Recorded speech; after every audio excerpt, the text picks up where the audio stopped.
부활절 일곱 번째 주일 하나님께서 우리에게 주신 성경 본문 말씀은 민수기 6장 22절에서 27절까지의 말씀입니다. 제가 이 말씀을 봉독할 때 이 시간 살아계신 우리 하나님의 귀한 음성을 직접 들으실 수 있기를 소망합니다. 여호와께서 모세에게 말씀하여 이르시되 아론과 그의 아들들에게 말하여 이르기를 너희는 이스라엘 자손을 위하여 이렇게 축복하여 이르되 여호와는 내게 복을 주시고 너를 지키시기를 원하며 여호와는 그의 얼굴을 내게 비추사 은혜 베푸시기를 원하며 여호와는 그의 얼굴을 내게로 향하여 드사 평강 주시기를 원하노라 할지니라 하라. 그들은 이같이 내 이름으로 이스라엘 자손에게 축복할지니 내가 그들에게 복을 주리라. 아멘. 이 본문 말씀을 가지고 내 이웃을 위하여 복을 빌라 라는 제목으로 피차 은혜를 나누고자 합니다. 사랑하는 성도 여러분, 오늘 본문 말씀을 보면 여호와께서 축복을 하도록 모세에게 제사장들에게 전하라는 말씀을 하시는 것입니다. 왜 그러셨을까요? 제사장이 이스라엘 백성에게 내릴 축도는 당시 이스라엘 왕이자 선지자인 모세를 통해 제사장들에게 전달되었다는 것을 우리는 알 수 있는 것입니다. 그러한 축도는 오직 이스라엘의 제사장인 아론과 그 아들들만이 할 수 있었던 것이지요. 모세와 아론은 각각 그 역할과 한계를 명확하게 가지고 있었던 것입니다. 신약시대에 이르러서 이 구약시대의 모세와 아론의 역할을 홀로 온전히 감당한 거룩한 자가 나타나지 않으셨습니까? 그 이름 누구입니까? 그렇습니다. 예수 그리스도입니다. 왕이요, 선지자요, 제사장의 역할을 홀로 감당하신 것이지. 그러므로 신약시대에 영적 이스라엘 백성이 된 성도들은 오직 예수 그리스도를 통하여 하나님의 축복 선언을 받아 누릴 수 있게 된 것입니다. 제사장의 축복 선언, 곧 축복권은 그 근거가 무엇입니까? 복의 근원 되시는 하나님이십니다. 아브라함과 이삭과 야곱을 통하여 맺은 언약을 지키시는 신실하신 여호와 하나님의 말씀에 근거한 말씀이라는 것입니다. 창세기 12장 1절에서 3절까지의 말씀을 보면 여호와께서 아브라함에게 말씀하지 않습니까? 너는 친척 본토 아버지의 집을 떠나 내가 너에게 명하는 곳으로 가라 말씀하셨다는 것입니다. 내가 너로 큰 민족을 이루고 내게 복을 주어 너의 이름을 어떻게 하시겠다고 하셨습니까? 창대하게 하리라 약속하신 것입니다. 그리고 너를 축복하는 자에게는 내가 복을 내리고 너를 저주하는 자에게는 내가 저주하리니 땅의 모든 족속이 너로 말미암아 복을 얻을 것이라 이 약속의 말씀을 주셨다는 것입니다. 그렇게 후대의 유대 랍비들은 그 백성들에게 이런 경고를 했다고 합니다. 당신은 행여 이 초라한 제사장이 나에게 무슨 축복을 베풀 수 있겠는가? 라고 말하지 말라. 왜냐하면 당신에게 복을 주시는 자는 그 제사장이 아니라 그 제사장을 통해 말씀하시는 거룩하신 하나님이시기 때문이다 라고 하는 말씀이죠. 사랑하는 성도 여러분, 오늘 본문 말씀은 성경에 나타난 축동 중에서 가장 짜임새 있고 아름다운 내용으로 가득한 축복 선언이라고들 말하고 있지 않습니까? 그 이유는 무엇일까요? 그것은 복 주시기를 간절히 원하시는 하나님의 은혜로우신 성품이 너무나 선명하게 잘 드러나 있기 때문일 것입니다. 그리고 하나님의 언약 백성이 된 자들에게는 보호와 은혜와 평강의 축복이 이례적인 것이 아닌 계속적으로 이루어질 것을 말씀하고 있는 까닭입니다. 신명기 5장 29절 말씀을 보면 다만 그들이 항상 이 같은 마음을 품어 나를 경외하며 내 모든 명령을 지켜서 그들과 그 자손이 영원히 복받기를 원하노라 말씀하신 것입니다.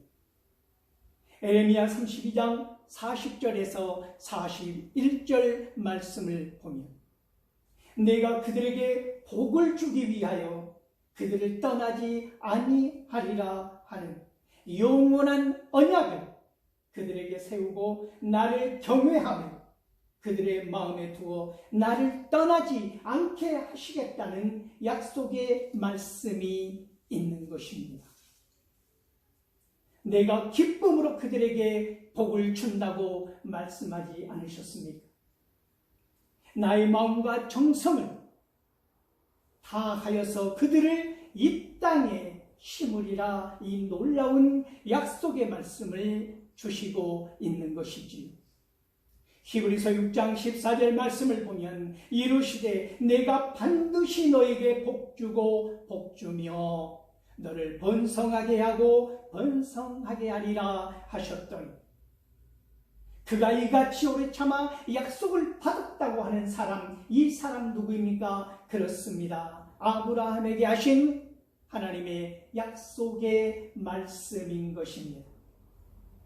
로마서 8장 32절 말씀입니다. 자기 아들을 아끼지 아니하시고 우리 모든 사람을 위하여 내주신 이가 어찌 그 아들과 함께한 모든 것을 우리에게 주시지 아니하겠느냐 말씀하는 것입니다. 델리치와 매튜 헨리는 오늘 본문 말씀에서 세 가지 축복을 각각 삼위일체 하나님과 연관시켜 이 축도문을 해석하고 있는 것을 볼 수 있습니다. 첫째는 성부 되시는 하나님께서 주시는 것입니다. 여호와는 내게 복을 주시고 너를 지키시기를 원하며 말씀하는 것이지. 둘째는 성자 예수 그리스도께서 제공하는 것으로 여호와는 그의 얼굴을 내게 비추사 은혜 베푸시기를 원하며 라고 말씀합니다. 세 번째는 제3이 되시는 성령님께서 공급하시는 것으로 여호와는 그의 얼굴을 내게로 향하여 드사 평강 주시기를 원하노라 이렇게 나눈 것입니다. 오늘날 예배 후에 드리는 축도문으로도 이토록 은혜가 풍성한 까닭은 무엇일까요?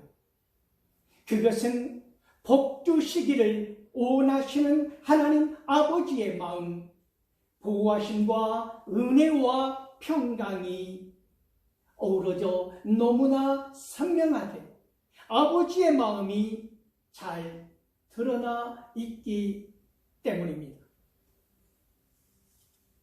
사랑하는 성도 여러분, 오늘 본문 말씀입니다. 여호와는 내게 복을 주시고 너를 지키시기를 원한다고 말씀합니다. 당신의 백성에 대한 절대적인 보호를 말씀하고 있는 것입니다. 신명기 29장 5절 말씀을 보면 주께서 40년 동안 너희를 광야에서 인도하셨거니와 너희 몸의 옷이 낡아지지 아니하였다고 말씀합니다. 그리고 너희 발의 신이 헤어지지 아니하였다고 말씀하고 있지 않습니까? 시편 121편 3절에서 8절까지의 말씀을 보면 여호와께서 너를 실족하지 아니하게 하시며 너를 지키시는 이가 졸지도 아니하시리로다 말씀하는 것입니다. 이스라엘을 지키시는 이는 졸지도 아니하실 뿐만이 아니라 주무시지도 아니하신다는 것입니다.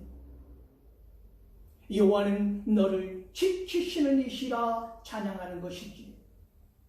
여호와께서 내 오른쪽에서 그늘이 되신나니 낮의 해가 너를 상하게 하지 아니하며 밤의 달도 너를 해치지 아니하리라고 찬미하는 것입니다.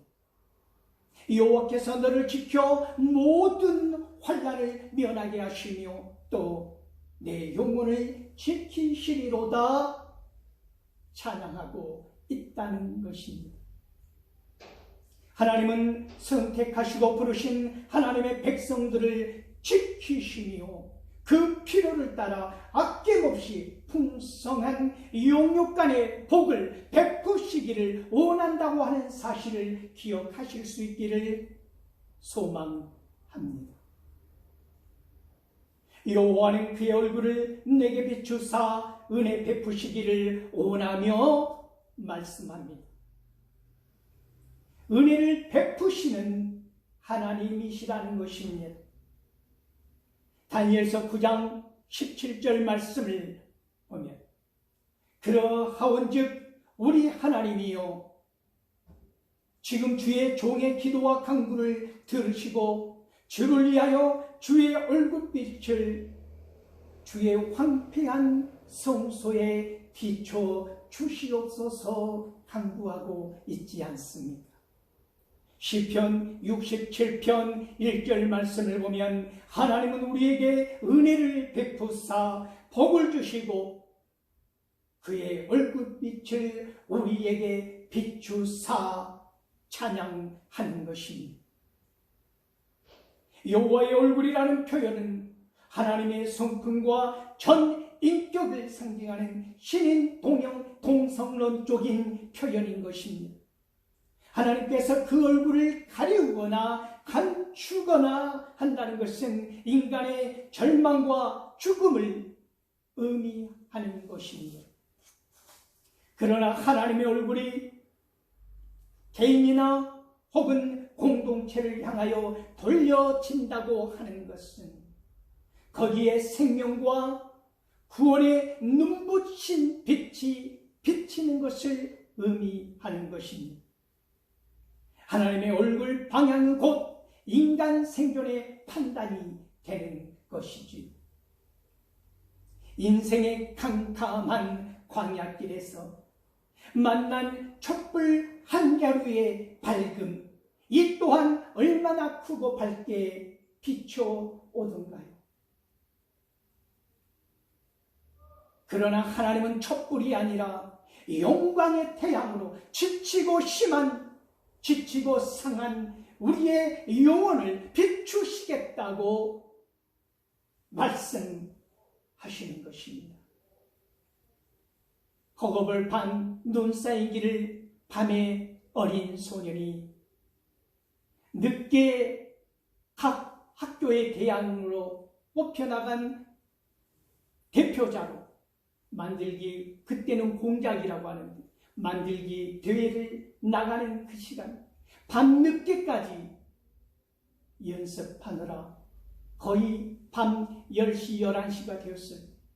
그 멀고 먼 길, 그 캄캄한 그러나 하얀 눈이 쌓여서 분간이 되지 못하는 그 길을 집에까지 홀로 가야 하는 어린 소년에게 있어서 모든 것이 두렵고 막막할 때에 저 멀리 어디선가 보이는 불빛은 얼마나 이 소년을 흥분하게 하는지 모릅니다.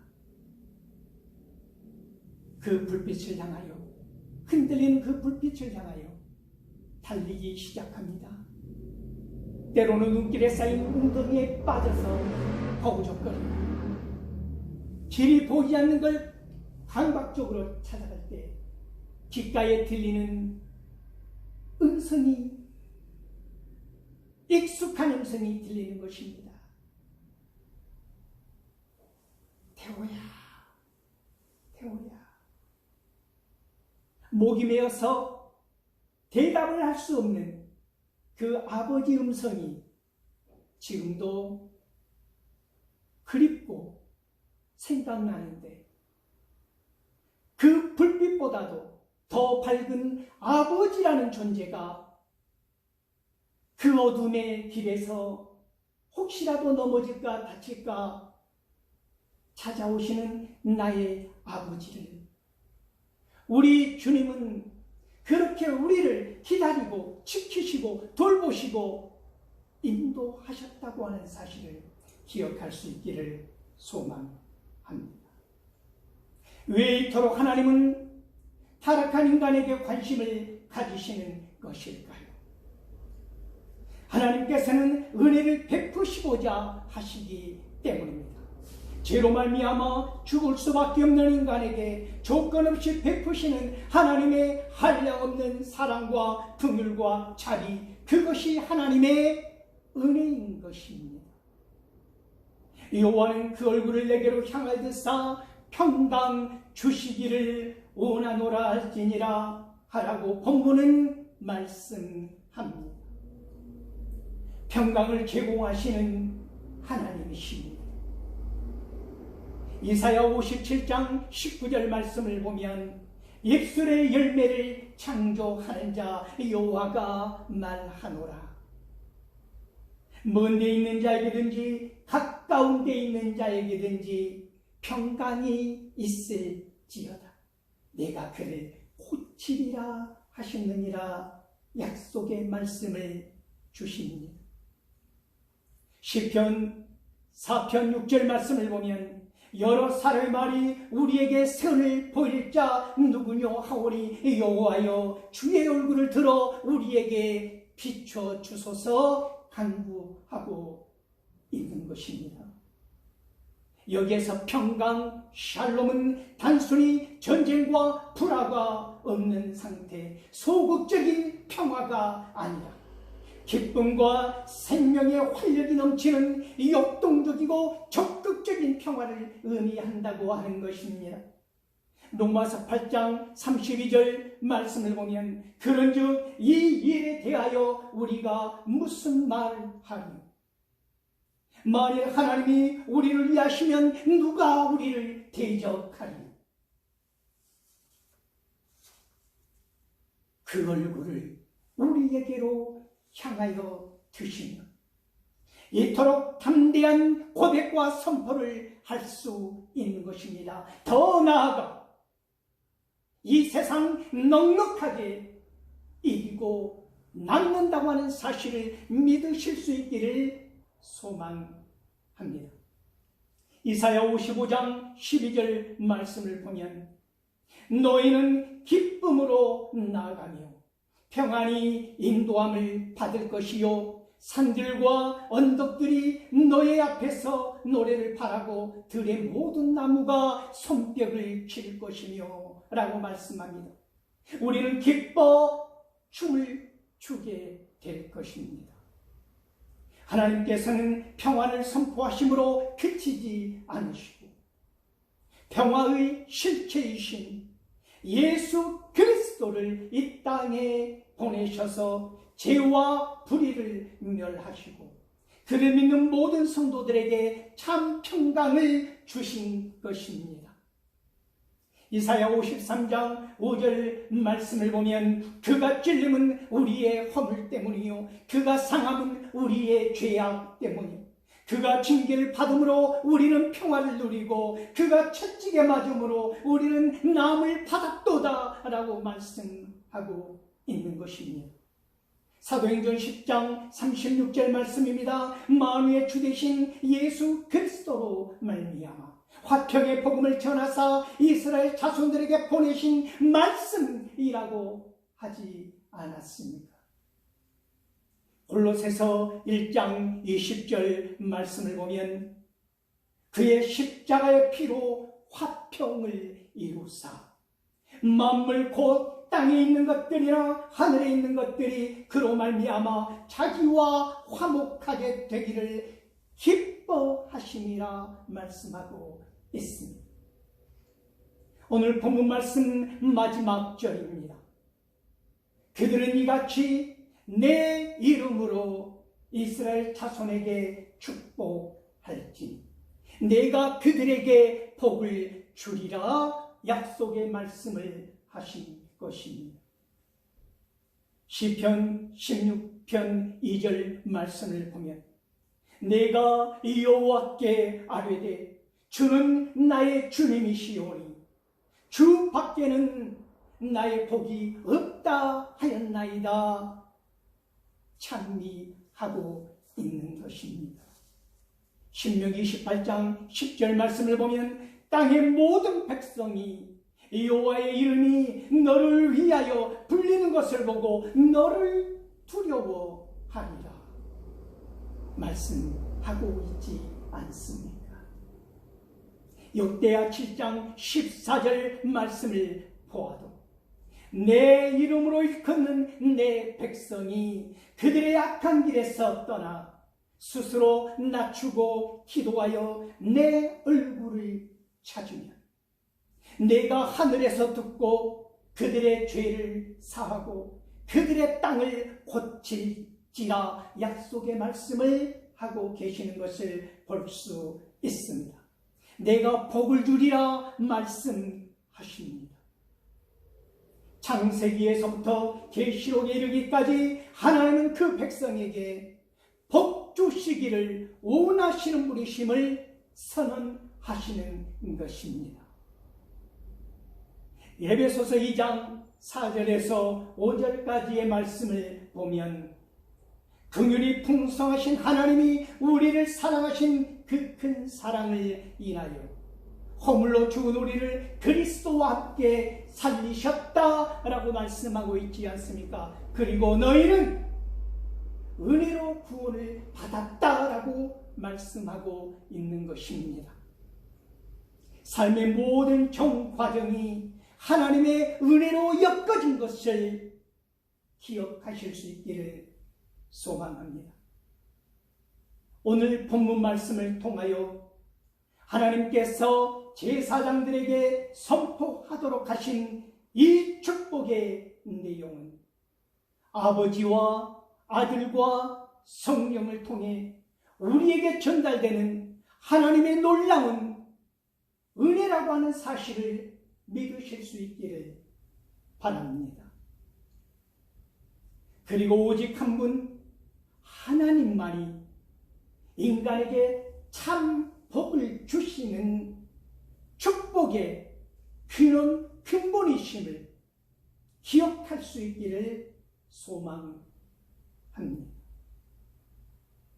복을 빌 수 있는 자는 그 당시에는 제사장뿐이었습니다.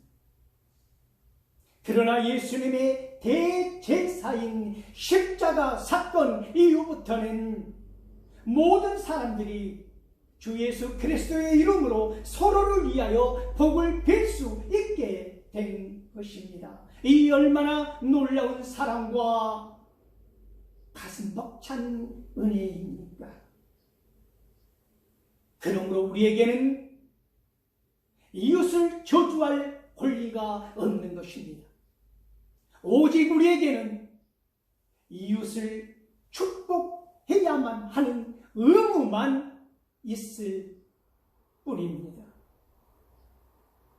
그러므로 오늘 말씀 제목으로 마칩니다. 내 이웃을 위하여 복을 필라.